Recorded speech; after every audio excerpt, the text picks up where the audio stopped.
This is Striking Gold. I'm Sterling Sincotta. Scott Freeman, welcome to Striking Gold, mate. Thanks, mate. Happy to be here. Looking forward to, I should probably say, full disclosure, we're good mates, Yep. sort of off camera and behind the scenes. But that said, I don't know too much about how you got started and your business, and I'm keen to learn more over the next hour or so and do a deep dive into your background and into your business of EMF. So you're the founder of EMF? Founder of EMF. And director of EMF and managing director of EMF. Correct, yeah. Yep, managing director. Basically run the whole kit and caboodle. Right, so EMF Performance Centres, for those that don't know, it's a chain of gyms here on the coast, couple interstate, is that right? Yeah, Two interstate? 4 interstate. Four interstate, okay. Newcastle, Miranda down in South Sydney, Circular Quay and Gosford. Okay. So how many? 28 all up. Is that Yeah, right? 26. I lost the first one. Okay. The landlord wanted more rent, so Okay. I went to put it We up. might dive deep into that one in a minute. Yeah, and then so I lost that one. And I've got 4 in the pipeline, so roughly 25 with more to come. Okay. Oh, very good. So, let's go back. Let's go back to where'd you grow up? So I was born in Sydney. Moved up from Ryde in Sydney when I was 2. My family moved up here. Lived out in Ashmore. Went to Benoa High. Went to Ashmore Primary School. So I lived here on the coast. Yeah, very local. Very local. Still support the Blues though. Born down there. Okay. But I grew up here. Benoa High was a place to go. I used to ride my pusher to school every day. And then left when I was 18. Didn't really know what I was going to do at school. Didn't really turn up to school, to be honest. And one mate of mine joined the army and came back with cash. I was like, oh, how good's this? What's that? So I joined when I was 18 and went to the army. And what'd you do in the army? I started off, it was quite funny. I joined as infantry because I didn't know, I've never shot a rifle. So infantry is? Foot soldier. Okay. But when I was in basic training, they said you had a bit more smarts to be able to be a air defence. Okay. And I said, well, what's that? And the guy said to me, well, they drive, they don't walk. I'm like, that's a good plan. I like that. Good plan. Yeah, the School of Artillery's in Manly in New South Wales on the North Head, not in Singleton out the west. I went, oh, that's really good, really good. And he goes, well, and you don't move around a lot. You don't get, moved to Townsville and all those sort of places. There's one spot in Adelaide that's the only air defence place. So, well, that works all right. So I went into air defence. And my first day on Manly when I was doing my basic training, it was quite funny because they drop you off and then they say, have fun for the weekend. Well, we don't know that. So it was pretty cool going out in Manly and having fun down there when you're 18. And so Manly to the Gold Coast, there's probably a little bit of a similarity. Very similar, yeah. From, northern beaches of Sydney from the beaches of the coast. How long did you stay in Manly?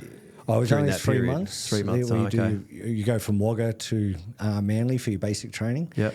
And then you end up getting shipped off to your posting, which was down in the Adelaide Hills. Okay. And then you went to Adelaide from Adelaide. Manly. And how long did you spend then in Adelaide? I spent 6 years and then I wanted something more, so I became a recruit instructor.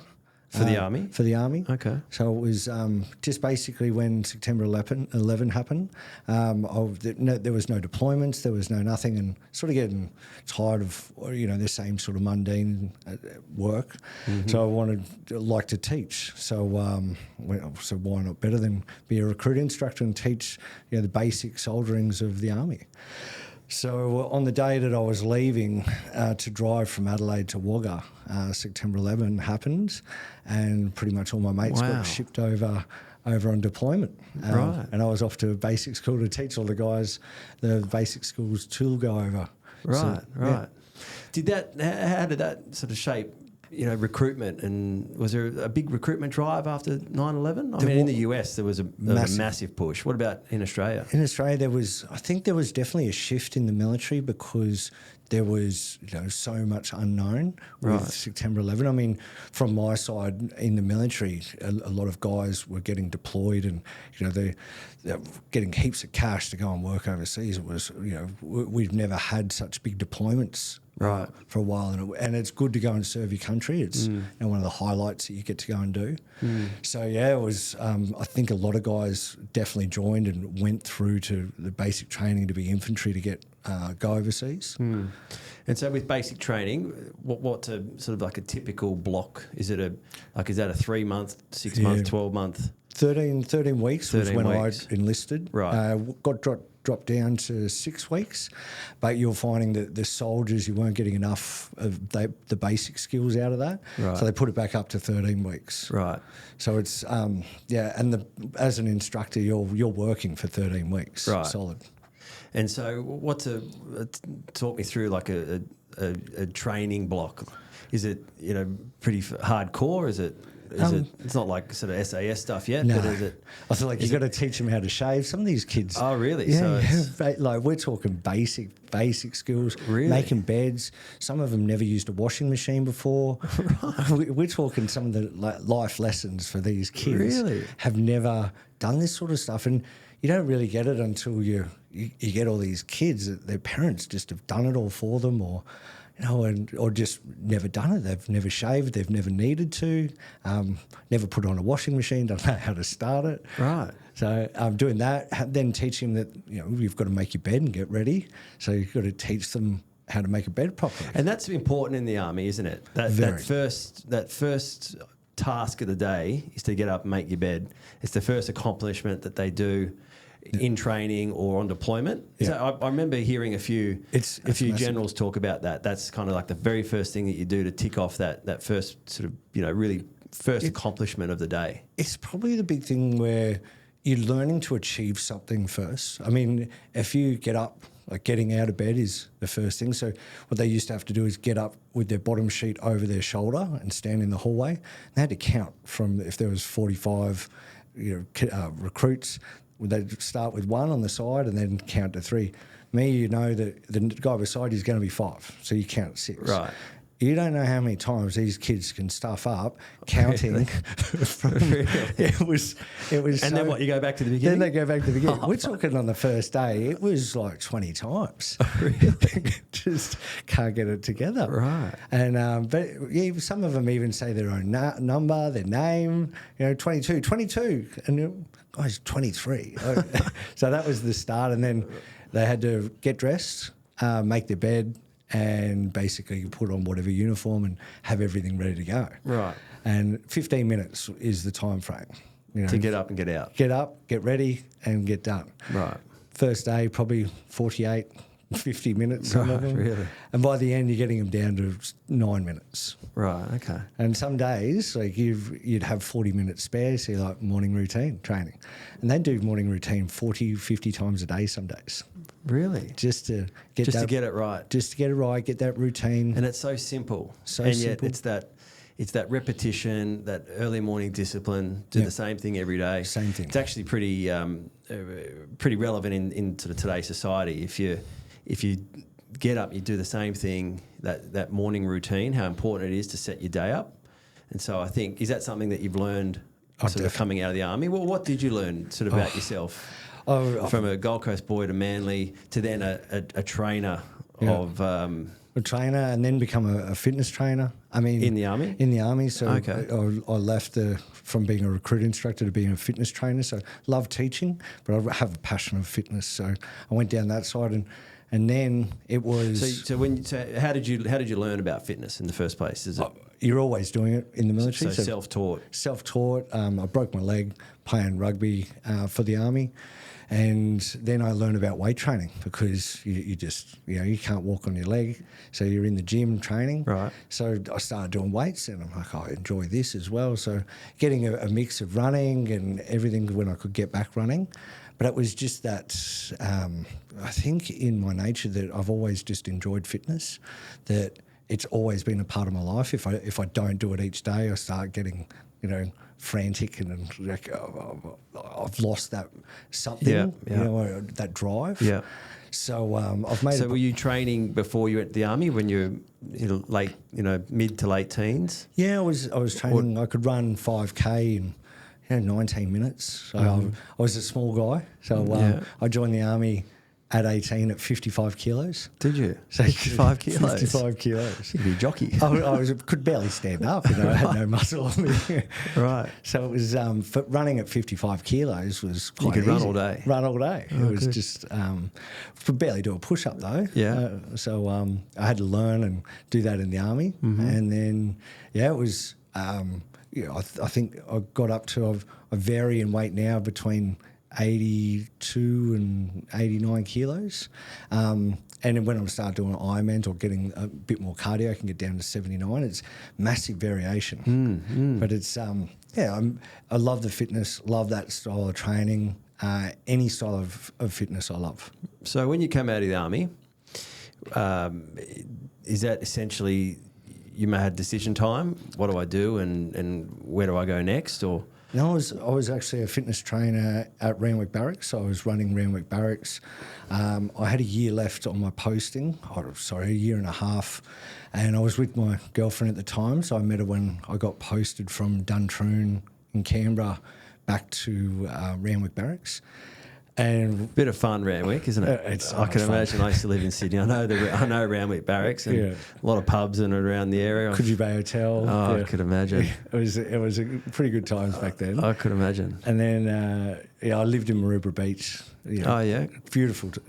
Great spot, Maroubra. Great spot. It was actually quite funny when I first moved there.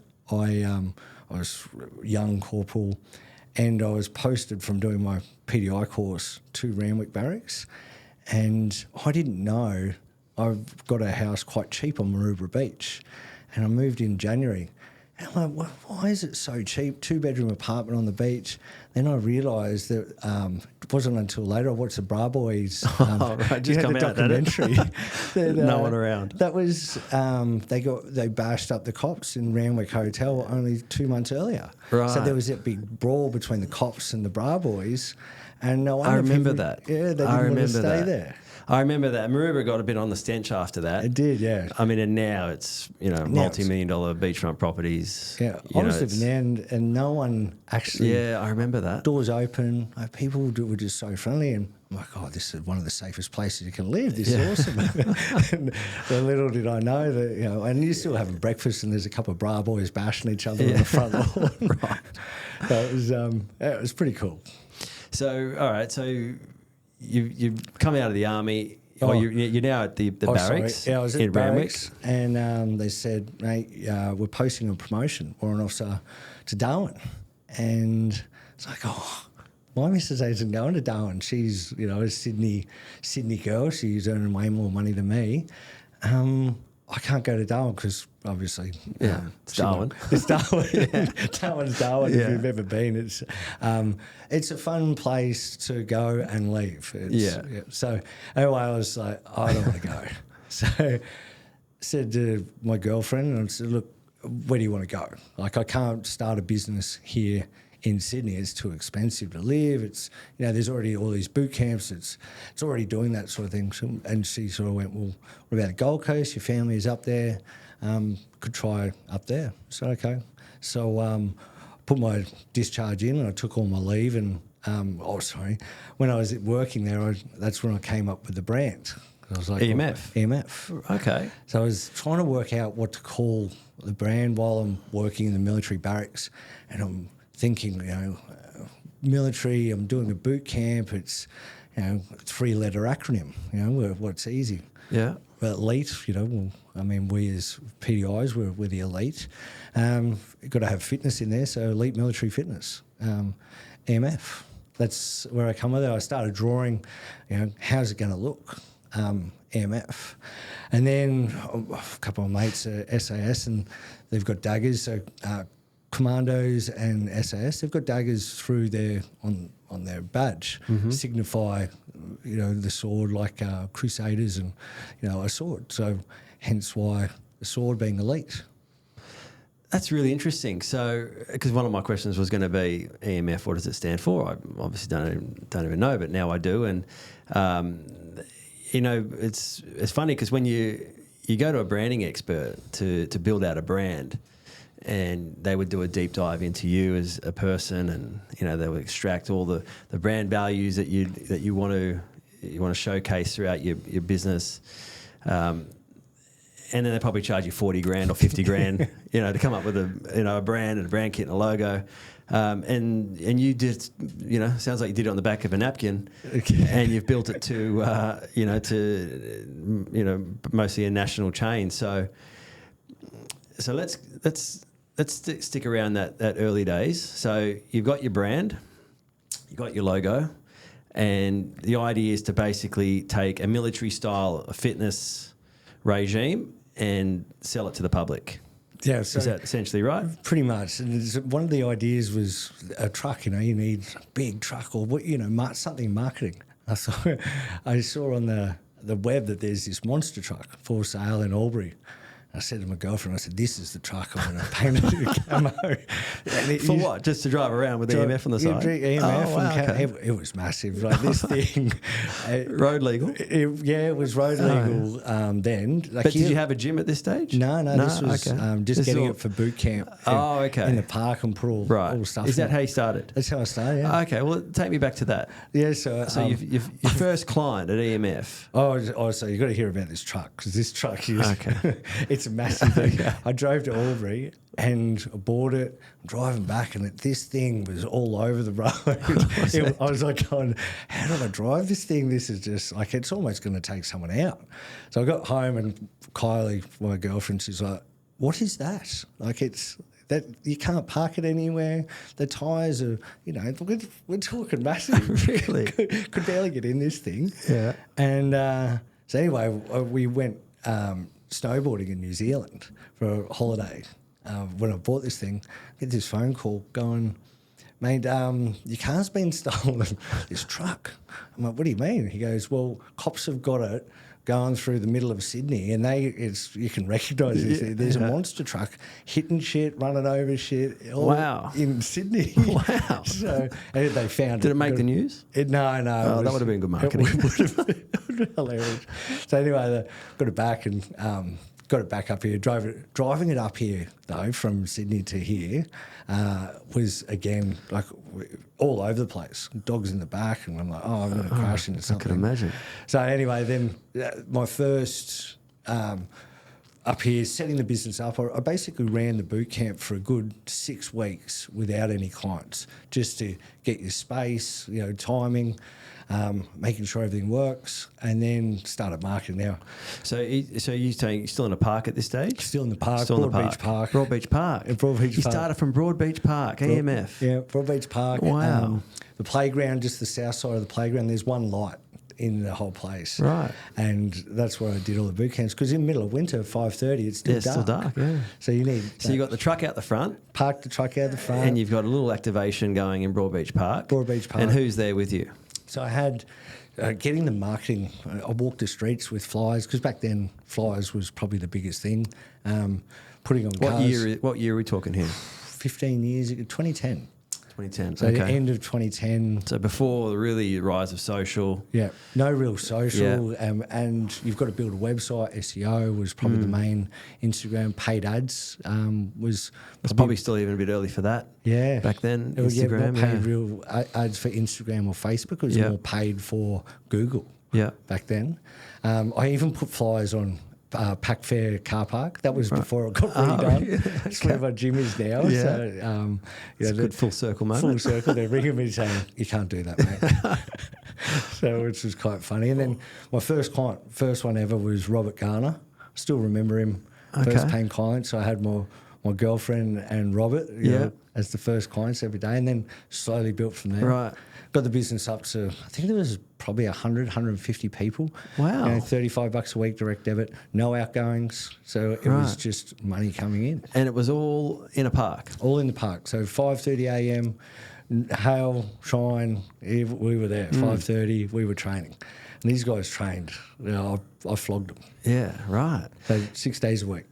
Okay, so at what point then do you start thinking, I've got a business on my hand and I need to take the next step? I need to either find a space, or I need to I need to grow and take it from, respectfully, a hobby business to, a potential career or, potential scalable business? Probably, I had a business plan that I wrote, and it was grow 3 boot camps before I started going into the gym side of things. So 3 boot camps is in 3 locations? 3 locations. And did you do that? I did 2. Okay. So where was the second? The second was Robina. Oh, yeah. And that was part of learning to fail.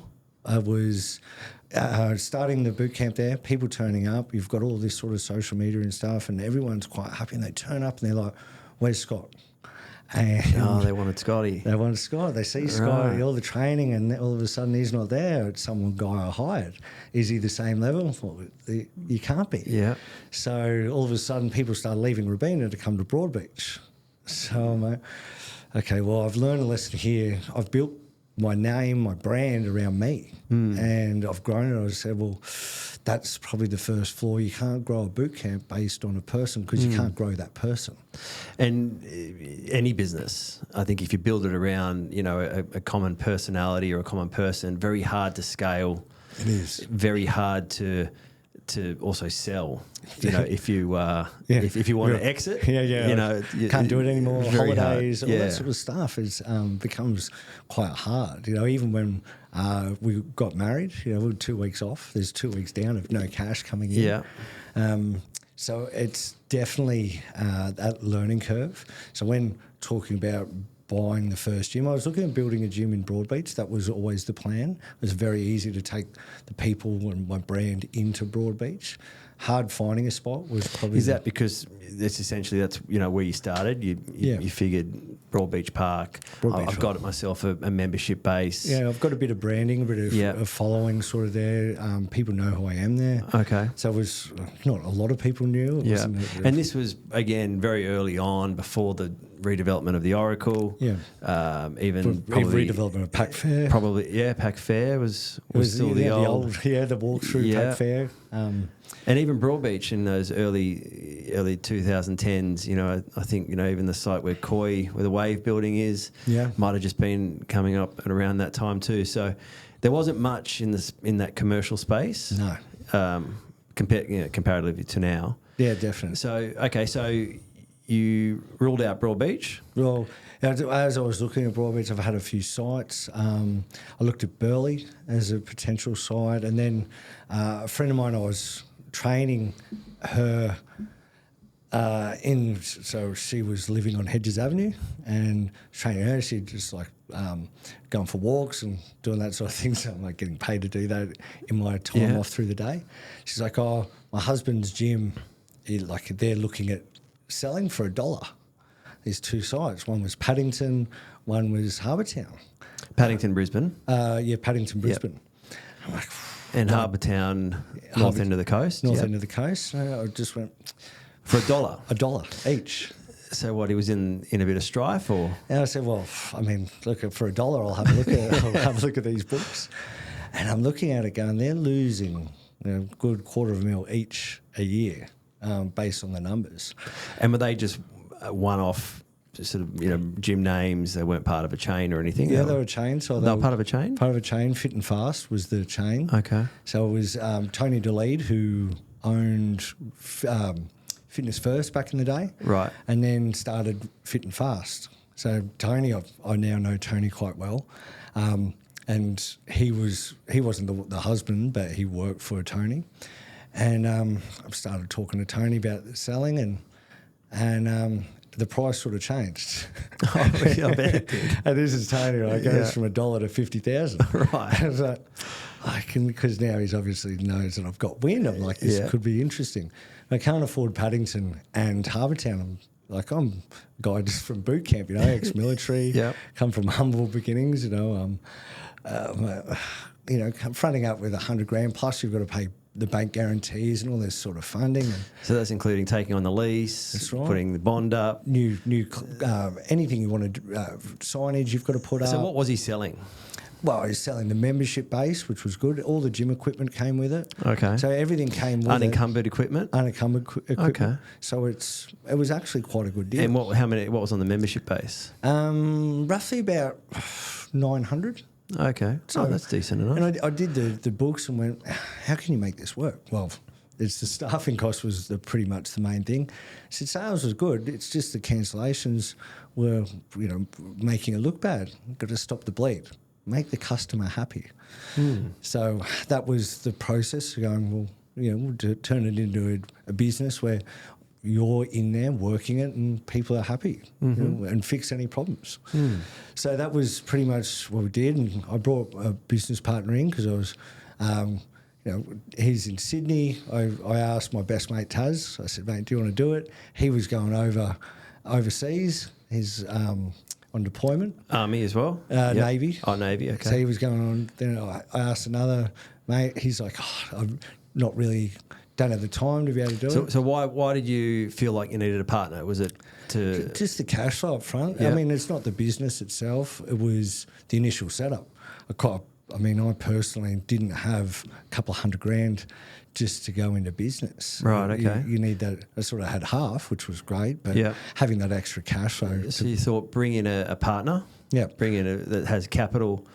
participation and also hands-on? Hands-on. Was that important to you at the time? Yeah, definitely. Because, business partner was a mate and bring him on and we both worked and same sort of lifestyle as well, we both ethically, worked hard. Yep. So it was good. And he was from the Army? Navy. Navy, okay. So I knew... okay, so you've got that similar sort of ethos, that work ethic. That work ethic. The discipline. Discipline to turn up every day. Your policies, your procedures and your dedication is probably a big one, and make sure that... and the customer. If you're a friendly, outgoing person in a gym, it definitely works. Yeah. I think that's one of the main places you need to be. Definitely. Those things, aren't they? If you're not an a bank. Right? If you don't say goodbye or talk to people as a trainer or in a gym, it makes it very awkward sort of spot, or not a really gym that you want to go to. I personally like a gym where it's all outgoing and friendly, people talking to one another. It makes a good environment. Yeah. Yeah, it breeds motivation. It does as well. And people talk to one another about, how can we motivate, how can we train together, all that sort of stuff. Okay, so you've you brought in a partner, and then you've eventually done a deal with the seller, taken over, and then rebranded. So we did all the painting ourselves, laying flooring. I remember from the day it closed to the following day, we were up all night. Our girlfriends were in painting with us. We got all our mates in, help us paint, because the place was orange. Right, okay. If you could imagine a room that's orange, it's not really that inviting. No, I wouldn't have thought. It's painting orange was getting it all different colour.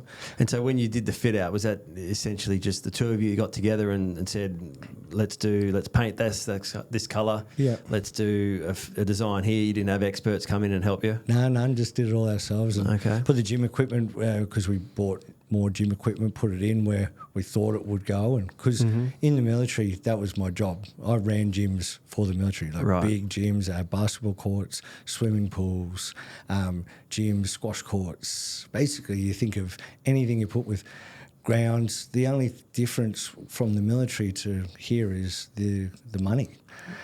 Looking after the customer is still the same. Keeping it clean is still the same. Just knowing what money gets paid in and what goes out goes. Right. And I've always been good with numbers. That was one of my probably fortes. When I was at school, I was good at maths. So running the books on making sure it can pay all the expenses, making sure that the income was more than the expenses is probably the biggest one. But you learn along the way. Sometimes you find there's a new expense. You've got to pay media, your insurance. There's different things that you turn around and find that within a business that somehow pops up. Yeah. So was that your role? Was your role more of the administration, financial side? Yeah, as one of the partners. Yeah, my job was more looking after management, finances, new equipment, making sure bills got paid, all that sort of stuff. Leasing, that's I did So leasing equipment. leasing new buildings, anything to do with talking to landlords, negotiation. Right. I'm a good negotiator. Yeah. It's one of my skills. One of my lawyers said I'm probably one of the best lawyers he's seen without a law Really? degree. Because he just That's handy. Yeah, I know. That's it's- handy. Cheaper. Definitely Cheaper than a lawyer. Cheap as a lawyer, and especially he's like seen some of the leases. Go, how do you negotiate that? And I've never seen anyone get that. So it's been good. So, and then your partner was more hands-on on the operation side of the business. Hands on with more the operations like security, the member software. Yeah. More of the electronic sort of stuff. Okay, tech side. And looking after the staffing sort of thing. So even though I'd look over the majority of staff, he was looking after the day-to-day sort of stuff. Okay, so all right, so you got your first gym, you're sort of up and running. At what point then do you as a partnership then start to think we're onto something that's really cool here and we're starting to make some money? We need to look for another site. What are those markers that you look for in your business? I guess I always wanted Broadbeach, right? It's one of I don't know in my brain the growth to think about growth, but like I want Broadbeach. I hear You want a spot in Broadbeach. Want a spot in Broadbeach. So gee, we've got Harbour Town. We're still doing boot camp. You're still doing boot camp? Still in do Broadbeach? every day. So one would do boot camp, the other one would okay. go to work. We'd swap at midday. And the other one would do the evening boot camp and the other one would work. Right. So all the staffing, we were front desk. So, Right. so it was very hands-on. Wow. Okay. I would swap cars, and because we'd have. Then I got rid of the monster truck? the monster death trap. Yeah, had to go. Had to Reinvest into the business? Reinvest, and Yeah. we've got some different cars, which was good, safer ones. And then I go on Broadbeach, Pack Fair's coming up. I can see the development. I'm like, I want a gym in it. It's just, I want a gym in Broadbeach. So in the time frame where I was trying to talk with the landlord about doing a gym there. Whereabouts? In Pack Fair. In Pack Fair. So this was before the redevelopment or during? This was when they're talking about the development. Okay, so before. Right in the early stages. Right. So it was probably a good 2 years before they started the actual development. Right. So, yeah, when was that? That's probably 10 years ago now. So maybe even probably about 10 years. So about 2013, 2014, you started talking to... Started talking to them about it. So the first gym was Harbour Town in 2013 we opened. Right. So started probably talking in 2014 about Pack Fair. I really wanted to stop doing boot camp, was probably the main one. Yeah. And in the negotiation while I'm working on it, a gym that was an Anytime Fitness sort of failed in the surface, went under. A mate of ours was working there, and he said, well, do you want to talk to the landlord? So, sure, I'll have a conversation. So I went and had a conversation about it. I said, look, you had a gym, it's gone under. Do you want another one? They said, well, we can, and started working out a deal. So the second gym was surface. Right, in Cavill. In Cavill. So old Anytime went Okay, under. yep. We went in, basically the equipment we bought off whoever The owned previous it. owner, yep. And then my old man did the fit out, basically. So the bathrooms, my old man did it. Right. We moved all the equipment off. We relayed the flooring. I can tell you, laying flooring. Oh, yeah, that would have been a nightmare. Yeah, it's rubber flooring. It's like heavy. Yeah. Trying to make sure it works. Yeah, and that flooring's still there today. The bathrooms are still there. I was just actually over there. Right. Before. So this is 2015. 2015, my old man's built the bathrooms. We've built the front desk. Everything in the fit out we've done ourselves. Right. Probably cost us $50,000 and get it opening. So our second site, we've done a pre-sale down in Circon Cavill, and For memberships? Memberships. Remember, we did a bike down there, and we're sitting on it going, "This is cold." There's a howling wind through there in the middle of the day. There used to be that passage through the middle. Yeah. I think they've changed a few things now I think they are, yeah. aerodynamically, but it used to be like a cyclone through the middle there. So you're trying to do it all day, Yeah. and the sun doesn't hit it either. Yeah. So you're just getting this cold wind howling while you're trying to sell someone a gym I membership. remember that. It was a tough sell. So how important is that early stage pre-sale memberships for not so much for the long-term success of the business, but more so just to give you that reassurance that we're in the right spot. There's still a demand for a gym, especially when you're coming off. A lot of gyms do this massive pre-sale in terms of they spend on marketing to try and get that initial push. In those days, it was quite hard. You had to have someone basically stand down there and sell a gym. Nowadays, you can almost walk through a gym as it's going to be with, you've got 3D renders, you've now got the VR. You can pretty much put it on and see how a gym is going to be and get a look and feel of how it's going to be, but you can certainly see it. So it's a lot easier to sell online a gym membership. I mean, clothing was not selling online back then. Now, pretty much Temu, any clothing brand or anything online now, it's just massive. I don't think people actually go to stores anymore. Yeah, definitely, it's massive pushing online. So, okay, so you've got you're in the pre-sale period for EMF Surface, and you open up, and it's 10 years on, still going strong, and that particular site. Obviously, being surface, you may think it's probably more of a tourist. Very transient. Is that how it looks, or you got a lot of locals that train out of there? We've got some of the locals that have been there since day one. Right. It's definitely transient. We get a lot of the overseas students and stuff. We saw the levels drop down over COVID, but still came back. But it's still surface is one of those places I think that always it's good. It's not great. It's only a small gym. That's why I like doing really big gyms, just because you can really get the numbers there and build that community. So, I mean, we did it. It's okay. I'm looking at doing another 450 square metre gym. It's not my ideal one. I like, I think, 3,000 to 5,000 square metres. Right. Put everything in. Yeah. Which is what the market, really wants today is, that sort of full service. I think so. From recovery to training, fitness classes, Pilates. Yeah. Recovery is a massive thing these days. Your wellness is now stemming into the next part. Co-lab working, you podcasting like something like this, in gyms, which I wouldn't have thought of 10 years ago that would be anywhere near a part of a gym. There's puppy daycare now in gyms. Really? It is crazy. Really? I couldn't do it with my dogs. Yeah, it would pretty much tear every other dog apart. But it's a thing. They get vetted and, it's crazy. So you've got, so the first two gyms, they were kind of born out of right time, right place, weren't they? Correct, yeah. The sort of good luck. distressed assets, essentially, that you got in, you rebranded, you got going with expertise, a fresh brand. Same as the third. What was the third? So Bundle. Bundle was the Bundle third. at the bridge there. Yeah, Corporate Centre. Corporate Centre. Yeah, it was called Kudos back in the day. I used to train there when I was in the military. Right. So I'd come on holidays, visit the family, and there's this cool gym that there was not many on the coast. There's this outdoor pool, and there was gym equipment out on this pool, like on this deck. Yeah.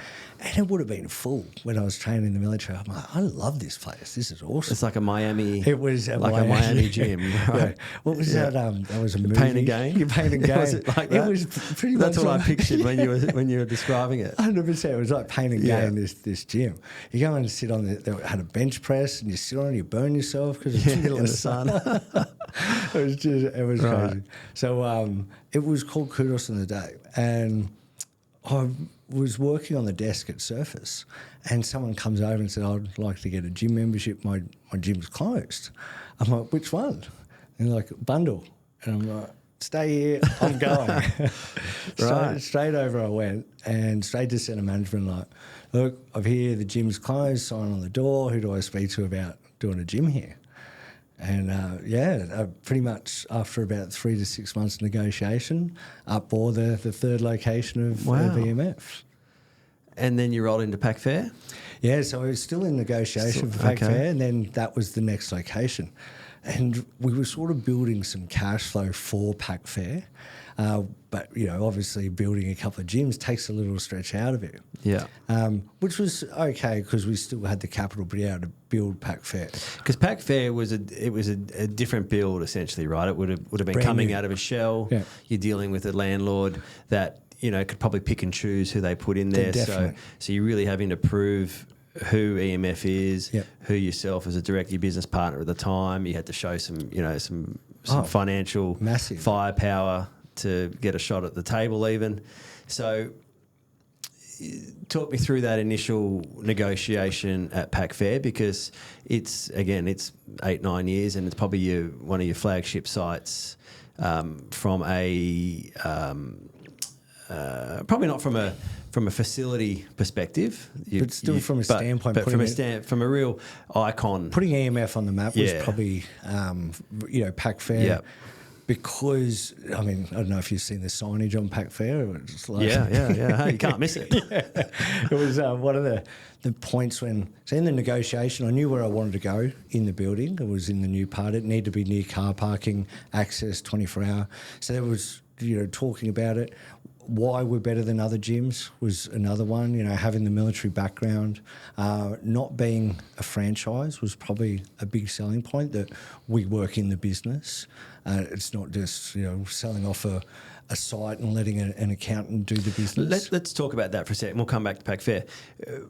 The decision not to franchise, Massive. Was that obviously at some point you had a discussion around, we've got a brand, we've proven that we can do it on the financials.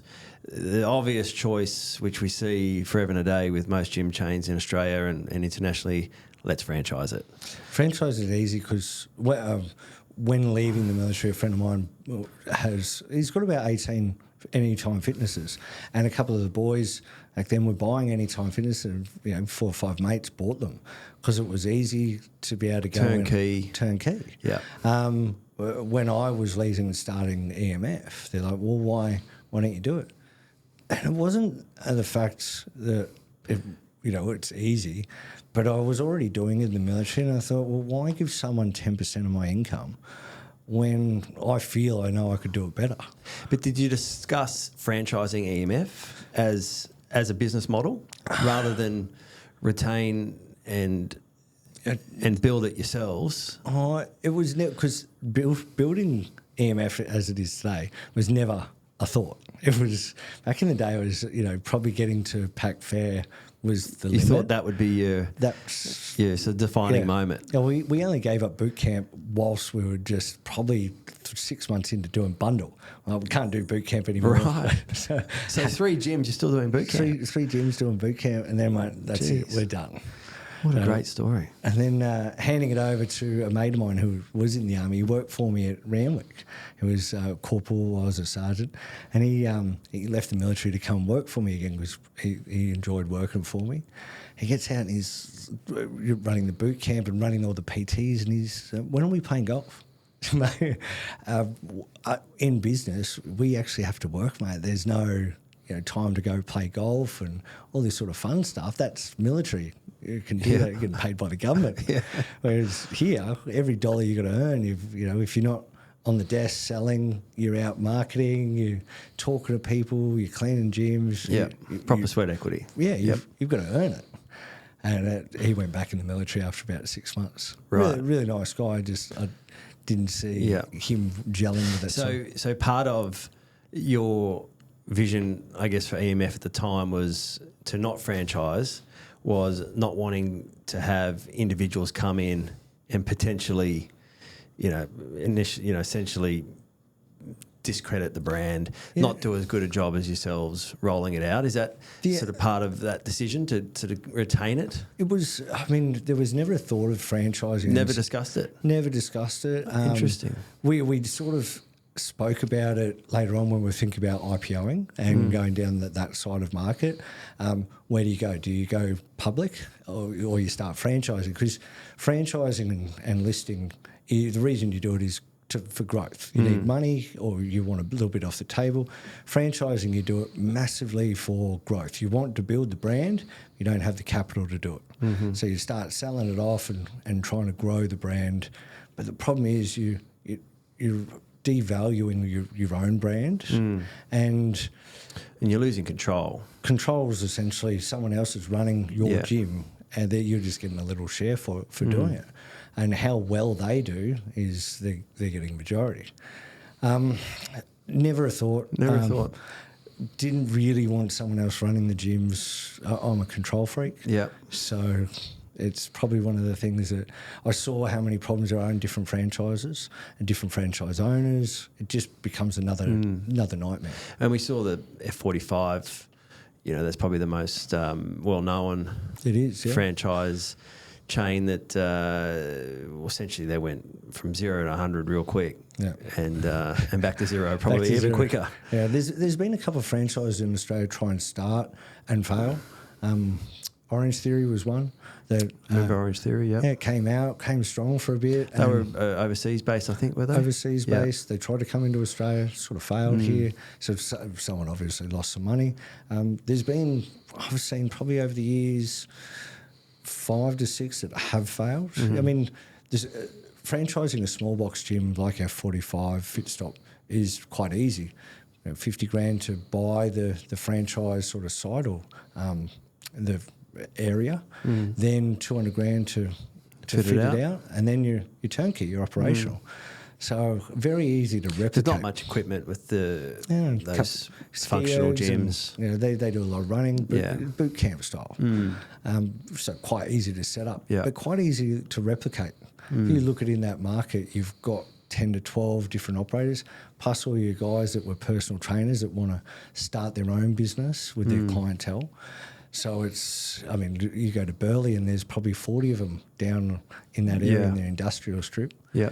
And that's the problem, whereas big box gyms, it costs a lot of money to build. So the reason we do that style of gym as well is it's very hard to get your competition. I mean, we've probably only got about 10 players in the market that are our competition. Nationally? Nationally. Yep. And it's the growth is something, then it was expensive, but nowhere near as expensive now.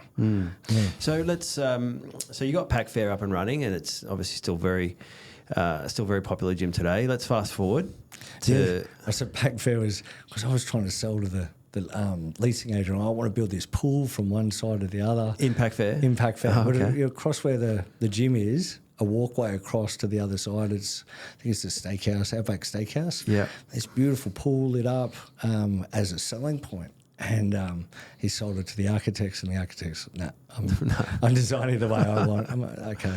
But he took that, and he left Pack Fair and went to work for Robina Town Centre.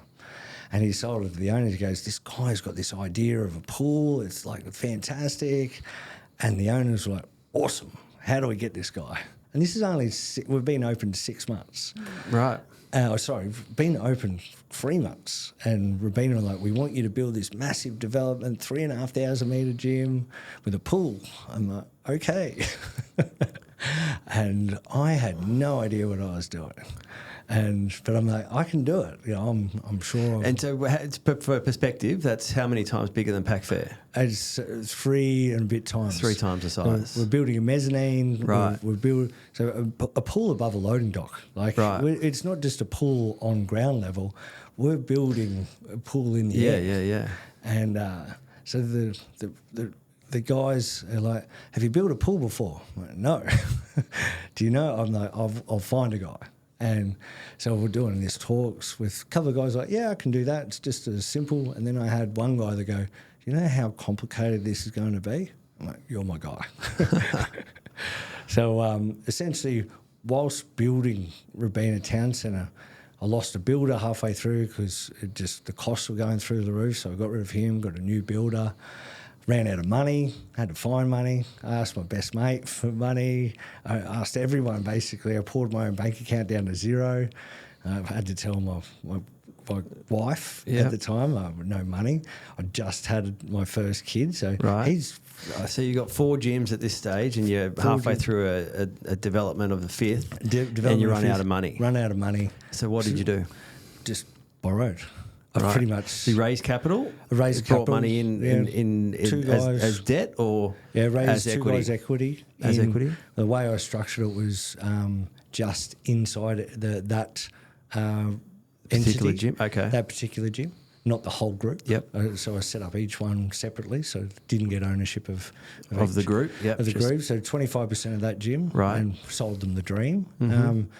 Paid the money in, and then it was trying to sell gym memberships and build this gym, and I'm on site basically 15 hours a day. Right. Trying to tell the builders, because I was basically learning how to build, learning everything about how do you do it. We lost a flooring halfway through, so the supplier turned around and said, "No, we're out. We're not supplying it. Go to the factory and deal with them direct." In China, probably? It was in Spain. Oh, in Spain. Yeah, so I'm like, okay, that half of the flooring didn't show up. That was late. Right.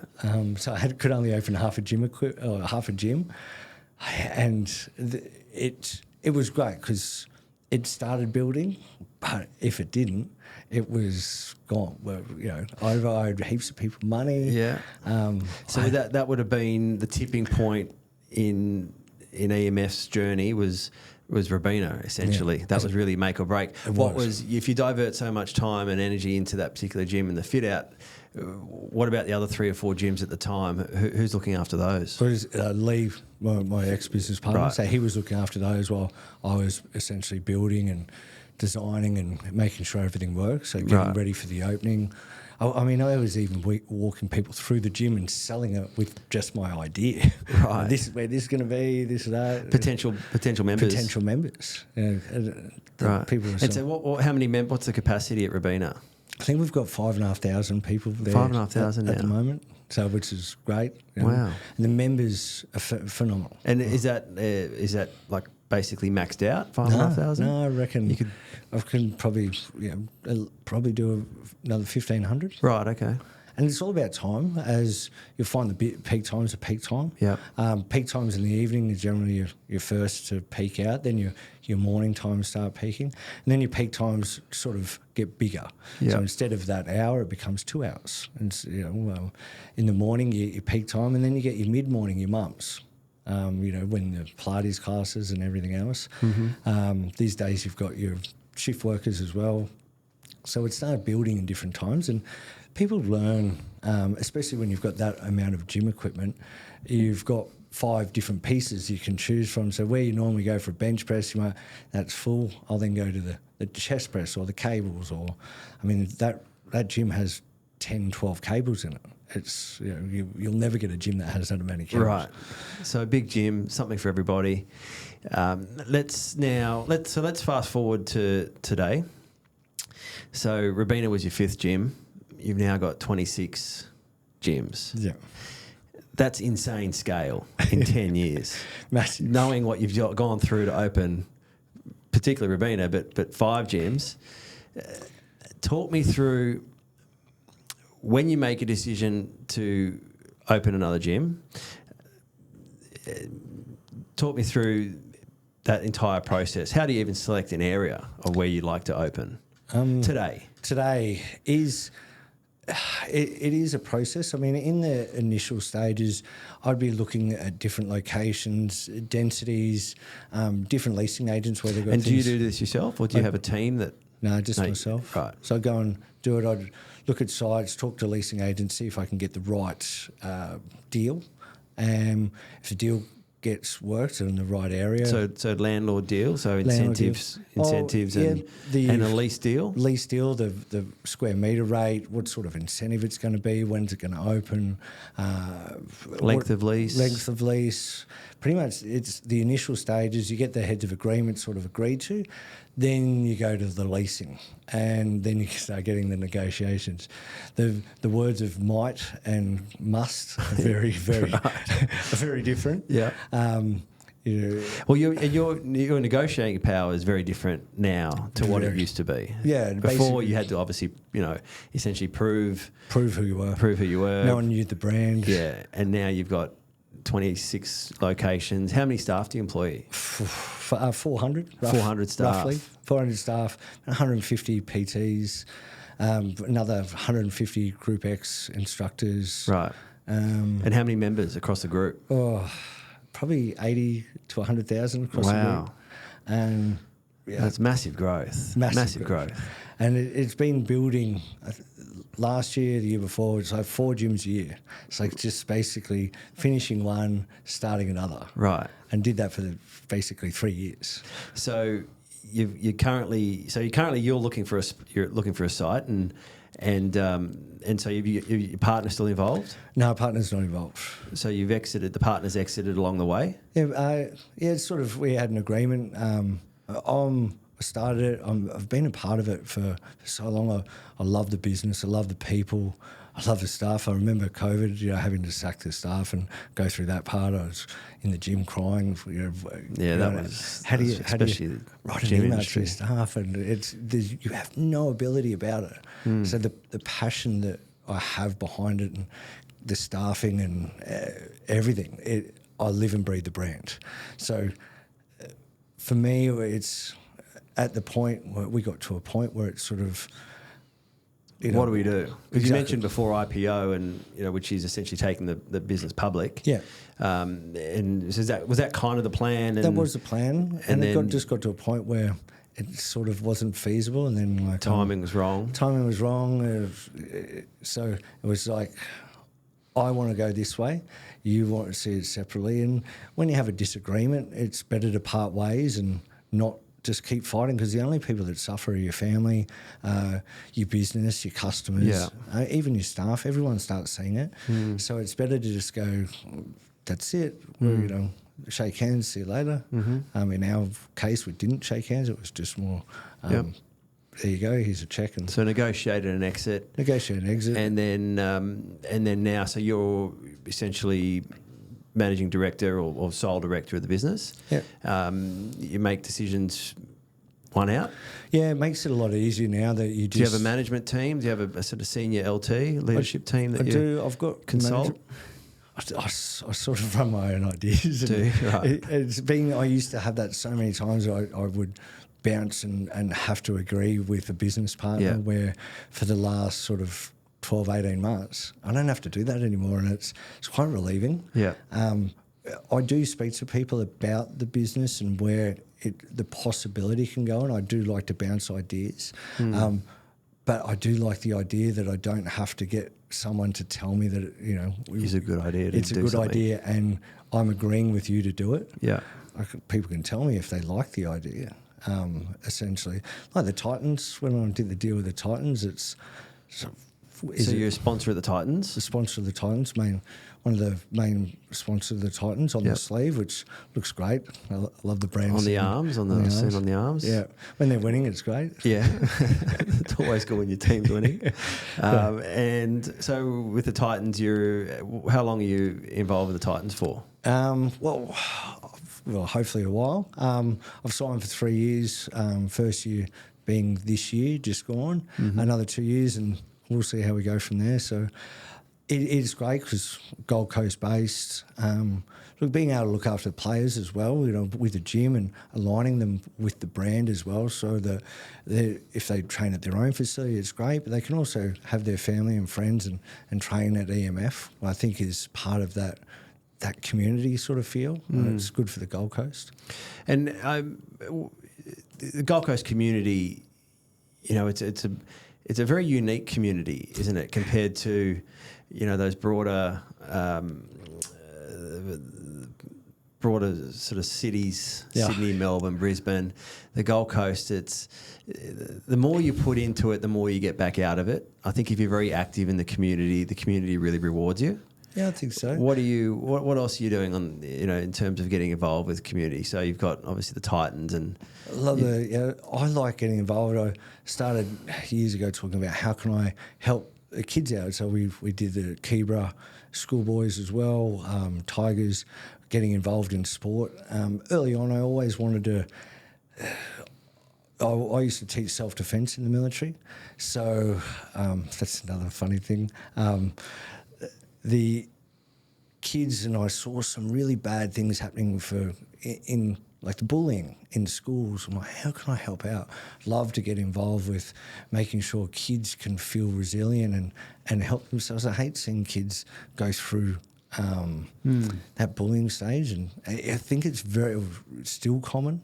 And very much so. And what can we do about it? That was a big thing for me, and I tried to get in with the. Spoke to the federal MPs, and this was after I got broken in myself, and caught the guy. And like I said, the biggest thing for us is these kids out there, and he was a kid that. How can we help them in those early stages? Give them something to strive for. For me, joining the Army was a massive part of my life, and that discipline and that change. What are kids doing? Are there too much time on their hands? Are they not getting sport? How can we help in the community? So for me, where I can help kids out and get them into the gyms and change their lifestyle, that's probably a big part for me. Totally. I'd like to get more involved, with, I've gone back to my school and for Noah High, I was coaching my kids' rugby team, which was fantastic. Don't do it now, but it was great. I'll probably get more involved with my little ones as well. Yeah. But yeah, I think the kids is probably the biggest one. Just the other day, I was walking through Pack Fair and a guy came in and he'd lost his phone, and I said, "Oh mate, and he looked out of it." But I said, "I'll help him out." And I was in a shop because I was looking to fix my son's PlayStation, and I said, "I'll take you to concierge and see if they can help find your phone." And I walked him over, and he got emotional. He was saying thank you. He goes, "Most people wouldn't help me. I'm autistic," and he was, a guy in his 40s. And I'm like, "That's all right, mate. I don't mind helping you." And got there, and the concierge said, "I haven't had anything handed in." So I said, "Use my phone to try and call it and go through all these things to try and help this guy." And then got to call his daughter to try and call the number because he's only had the phone 3 weeks. He's lost a few phones. He's just that type of person. And he turned around and he goes, "I'll continue to look for it." And I've given as much as I could. And I started walking off. I got about 10, 15 metres and went, why don't you help him out and try and look for the phone? So I turned around and went upstairs around the food court and started helping this guy find his phone, which he did. He found it at the cavalry. Oh, really? Yeah, found his phone, and so it's great. Went back down where his scooter was, the concierge, found his phone, really happy, and turned around. I said, "Mate, what can I do?" I said, "Look, I want to take you to JB Hi-Fi and get you an AirTag, because you've got an old phone, or not an old phone, but not an iPhone, but you can get one. You can give the tag ID to your daughter. She can find it if you ever lose it again. You sound like you lose it all the time, so do this." So I took him to JB Hi-Fi, got him this tag, and bought it. And he's sitting there and he's like, looking at me, going, "Are you serious?" I'm like, "Yeah, man, why can't it?" And he's like, and he gave me a hug and thanked me, and he's like, "No one even looks at me, let alone would do something for me." Oh, wow. And it was like a tear-jerking moment for me. Yeah, that's moving, yeah. And I'm like, just doing that for someone with nothing, you don't want anything in return. Nothing in return, just, even a thank you. But it was just so good. I was leaving Pack Fair, went to my car and was going home, and there's a homeless guy on the sidewalk, and I'm almost breaking down. I'm like, "Man, if I had cash, I'd give it to you." No one has cash anymore. Yeah. And I get home and I was like, "What's wrong with you?" And I'm like, emotional, I think people could do more if they really could, just to help an everyday person, and it makes you feel great. And that's one of the things I love about building EMF is people come up to me and thank me about building a gym for them, because it's their home. It's where they can go outside of a shitty workplace or a shitty home life, and they can get some sanctuary. So, building more gyms and having that lifestyle for people to go to is why I have such a passion for it. And that's, it's just such a great reason to keep doing what you're doing, and if you're building it for others, and just to serve others, and to give others and your members experiences away from their day to day. I think the gym in general and training in general is a real key to. It's a real key to maintain a very clear and strong mind that enables you to essentially disconnect from your day to day, and especially the stresses of work, or whether it's the stresses of finances. I think that element and the environment that you can go and experience in a gym, in an EMF gym, for 60 minutes a day or even 30 minutes a day is such a powerful tool to be able to disconnect and continue to keep yourself on track. To sum up, that one EMF experience that you want your members to leave with, what would it be? A smile. A smile. Yeah. No matter how hard you flogged yourself? No matter how hard you flog yourself. If you walk out the door, and this is the thing, you train, you say, a staff member should be saying goodbye to you. See you, John, enjoy the day. And just if you walk out with a smile, you flogged yourself, but you've enjoyed it. That's why you go. Well, you've put in and you've done the work, or you've just gone and done a recovery and you've chatted to your mates, or sat in the sauna and had a chat. You've walked out and you've got the fulfillment of going and doing what you needed to do, like making your bed. Get up in the morning and make your bed. You got that fulfillment of doing that task. Same as a gym. You go there to do what your main thing to do is. You got the enjoyment to do it.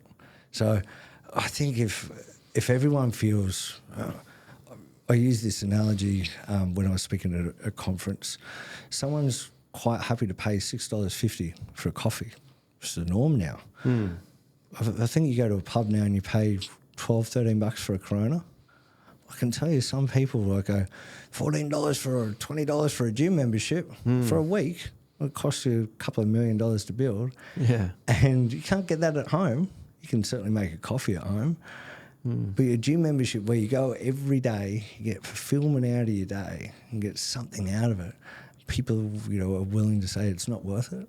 I'm willing to say it's worth every cent, if not more, $50, $60, $70. What value do you put on your health and wellness? Yeah, I couldn't agree with you enough on that one. EMF in 10 years, where is it? My wife and kids were down at Miranda, trained there, and I put a photo of the future leaders of EMF on my Facebook page. Family business. So the kids? Yeah. Cruz, my youngest one, I think, will run it. My eldest will probably be a vet. Wow. So maybe, we'll see. Wow. But I don't see any plan of exit. I love what I do. I'll keep doing what I'm doing till probably the day I die. I'll give it down to the family. Yep. But it's having that thrill of going to the gym every day, seeing the members, ensuring that you have a passion for something. When you lose that passion, I think that's when you probably should be looking at exit. Yep. But while you're doing it, probably do it well. And so have you got a figure in mind in terms of where your location number might end up, or is it something that's just you'll see it, you'll take it when you see it, but there's no real set plan, or is there a number in your head you say, I'll get to 50 locations one day? I get probably 2-3 offers a week of sites from leasing agents, because everyone knows who I am now. I used to chase it. Now people are chasing me for offers. New South Wales and Queensland are probably where I'll stick towards, or no real need to go to Victoria. I mean, they like AFL. I don't like AFL. Yeah. South Australia, Perth. I'd probably prefer to go to overseas before I go to Perth. It's a long way. Yeah, I don't mind Perth, but it's a long way to go, and you need to set up probably 3 or 4 at the same time to go into another location like that. So it's building, really, to leverage the name, and you do, yeah, because it's not really known there. Yeah, so you've got to build that brand and doing one gym just doesn't do it justice. So, I'm quite happy to build within the States and keep growing. I've got a couple of big things in the mix coming up. One of the second largest gyms in Australia, probably coming on the horizon. On the coast? Can't I'd say. love to give it away, but no this exclusives. No exclusives. It's just you and me talking. This is exclusive. It's just you and me well, it's talking. going to be Queensland, New South Wales, isn't it? So it's the design is probably something that I had work on the lanes. The lanes, you probably know, that's Broadbeach. So it's been in the pipe work for 5 years. Rooftop pool and bar. It was cool. Golf sim. It was cool. probably where my office was going to be. Right. Yeah, very good. So, the new location, we're probably, we're talking golf sims, we're talking red light therapy, hot and cold performance. We're talking, if you can think of it, I'll put it in. So a total immersive experience. Everything. A little bit of everything for everyone. Co-working. We might even do a number 2 podcast maybe there, something like that. Yep. It's... very cool. Yeah, something pretty cool. Well, let's finish on some quick fire questions. Sure, yeah. And we'll see. Be interesting to see what your responses are. All right, so Scotty, what's your favourite workout in the gym?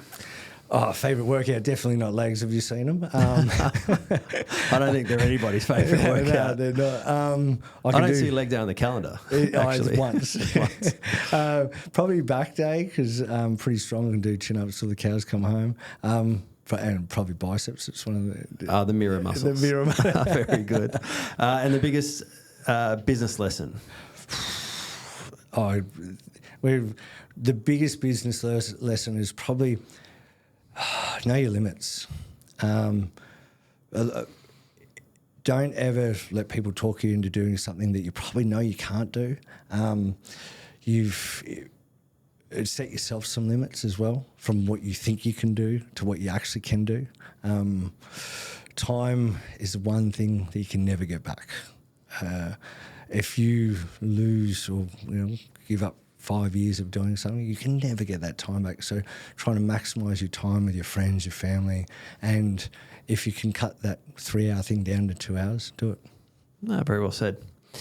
And is there a mentor or some passage or a book that you've either read that something's very special that's helped shape any of the direction or decisions that you've made? Been a couple of books over the time. Probably one of the life lessons I learned in the military was learn from your leaders, not just one, but from all, whether they're good, they're bad. Take something from it. So if you have a bad leader, you might want to take something that I won't do that myself as a leader. If you find they're good, take a lesson from something that they do well, and you might adapt to that so you can become your own leader. Don't try and mimic someone identical because you're not them. Probably the best book I've read is The Tipping Point. There's quite a unique story in there about hush puppies in The Tipping Point, where they were selling really well and then they just stopped selling. You could do all the marketing in the world and it takes that one point that will take that tipping point for it to go over. This kid in New York thought they were cool, bought them. Pretty cool kid, like an Instagrammer at the moment, influencer you might say. Started wearing them and everyone wanted them. All of a sudden, hush puppies, when the sales started going through the roof. Is that right? Yeah. So it might just take that one thing for your business. Just, you don't know what it's going to be, but that one tipping point that it's going to make or break you. Yeah, that's very interesting because it's very topical, today, as you say, with that influencer model, and it just takes one person to, wear a sneaker or wear a T-shirt, wear a cap, goes viral, and all of a sudden your brand's blown up overnight. That's it. And you've just got to make sure you're scalable. There's a couple of books on how you scale. Take that away because that's probably one of the biggest ones I learnt, how to scale. Getting to 3 gyms was cool, then 7, going into state. How does that look? Travel, building. Everything becomes then scalability. Once you get to that tipping point, scalability is probably the next point. Very well said. Well, striking gold, it's certainly not about luck. It's about resilience and taking risk, and most importantly, execution. And Scott Freeman, thanks for sharing your story today. Thanks, mate. I appreciate it, and thanks for having me. Thanks, that was fun.